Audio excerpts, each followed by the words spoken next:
Hello my friends and welcome, my name is Dennis and I'm the airline pilot. We have the new update. Probably I'm gonna film even more videos today because we have the information coming about the Air India Dreamliner crash. I'm now on the Aviation Herald website. I'm gonna put the link right under the video description for you to check it out yourself. So here they post the official information coming about the case. And what is now known that definitely there was the Mayday call. Mayday call is the call for emergency, that something is wrong with the airplane. Mayday, it is something outstanding. The immediate emergency assistance is required. Sometimes you call pan if it's not like imminent threat to your airplane. If you have maybe sick passenger on board, you want to land, usually call pan. But usually Mayday is the huge technical failure of the airplane. It could be the loss of the thrust of the engines or the engine. It could be the fire on board, major electrical failure, loss of controllability, severe damage to the airplane, and many more. So some urgency which should be resolved right away.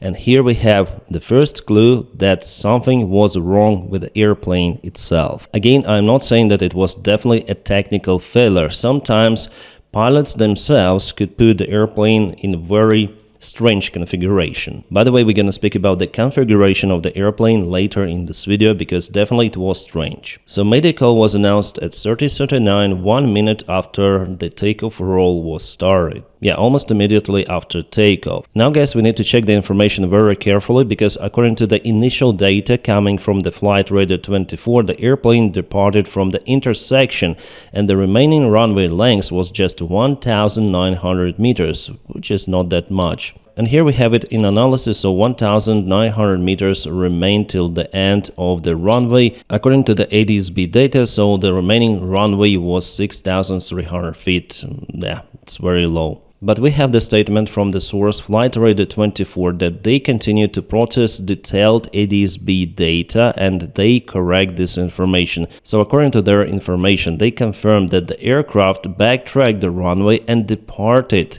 using the full runway length, which is almost 11,500 feet long. That's pretty much long runway. The aircraft backtracked to the end of the runway before beginning its takeoff roll. So this data initially published departure from the intersection is actually not correct. But this last recorded data about the altitude, the airspeed and vertical speed, also track of the airplane, it is correct. And now let's speak about the aircraft configuration. You may see that it looks like the flaps are up. Before I thought that maybe they are in one position or something like that. Sometimes on Boeing 737 if we put the flaps 1, it's the first flap position for the takeoff to make it, let's say, more efficient. It also depends on airlines. Some of the airlines do not use that setting, but in the airline I used to fly, we usually use flaps 1 setting. But here indeed it looks like the flaps are up. And the gear is down, which is strange for me because then you have the positive rate and we for sure know that there was the positive rate after departure. You select the gear up. On this video it is obviously down, so maybe pilots didn't want to select it up because I think they faced some of the issue and they left the gear down to absorb the part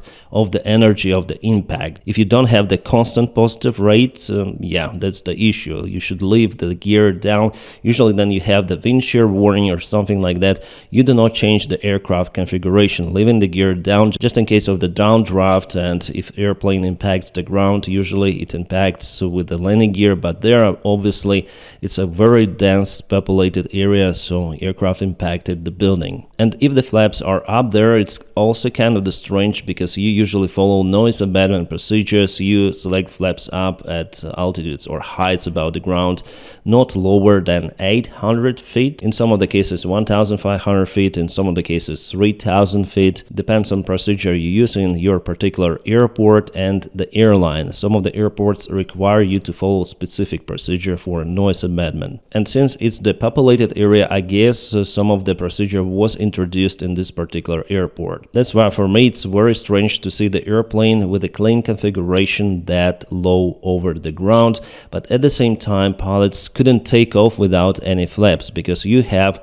warning. If you set the takeoff thrust with flaps up, the airplane will warn you with sirens, with the lights, they will be flashing. So for sure you'll not take off without any flaps. That's why they were retracted in the air. But at the same time, we see that airplane was controllable, so pilots put the yoke up and up and up before the impact. I guess I saw a little bit aileron movement here, and elevator was deflected a little just before the impact. We see it.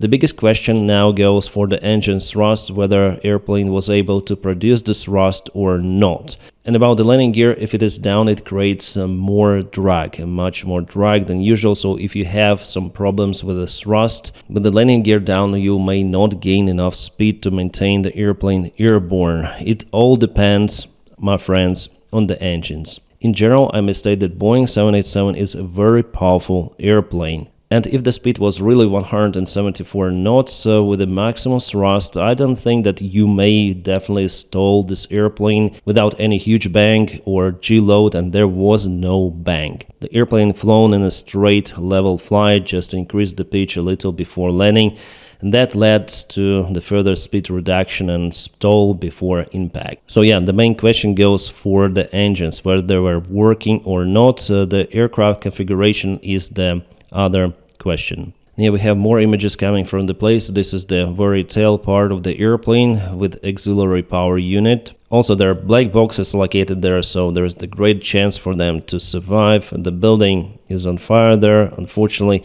some reporters report for now that it was the local hospital. Not sure about it, my friends. Maybe you know already more by the time I publish this video, because it's very hard to catch all this information. But I tried to record more videos about the case because this topic is very important for us right now. It's the first crash of Boeing 787 Dreamliner, and it's one of the biggest crashes in Indian history and also in aviation history, actually. So the airplane took off and landed over here in, I would say, less dense populated area compared to nearby quarters.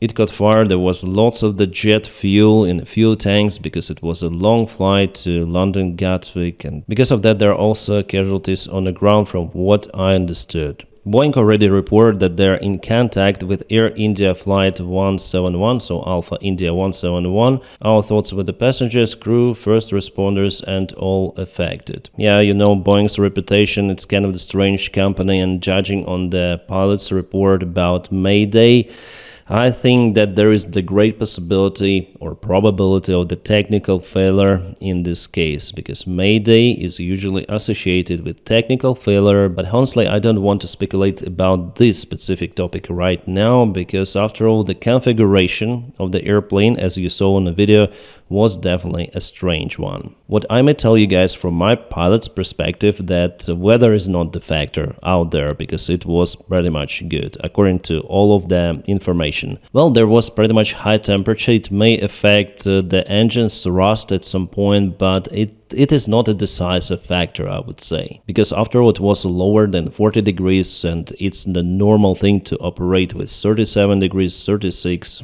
it's pretty much fine. About the previous flight of the airplane, everything went fine. It was from Delhi to Ahmedabad. From the Aviation Safety Network, we have the latest data that all of the occupants of the flight and 5 persons on the ground have died. It's just terrible. Unfortunately, guys, even now in 21st century, those cases continue to happen. I hope that investigation will find out the reasons very, very fast. Usually they publish reports within 30 days, initial reports, but if there is like visible cause of the crash, they may publish the information even before. Well, at least it might leak to the press in one or other way. It doesn't mean that it would be a robust cause of the crash, but if, for example, they find out that there was no engine thrust because of some of the reason, we'll find out it pretty much very soon. And again, that's the main question, engine thrust, why the flaps were up. From what we see on the video, it looks like they were up. What was the cause of the Mayday announced by the air crew? So everything of that will be answered by investigation team. Thank you guys for watching my videos. If there's gonna be some major update on the case, I'll obviously record one more video for you to follow. See you.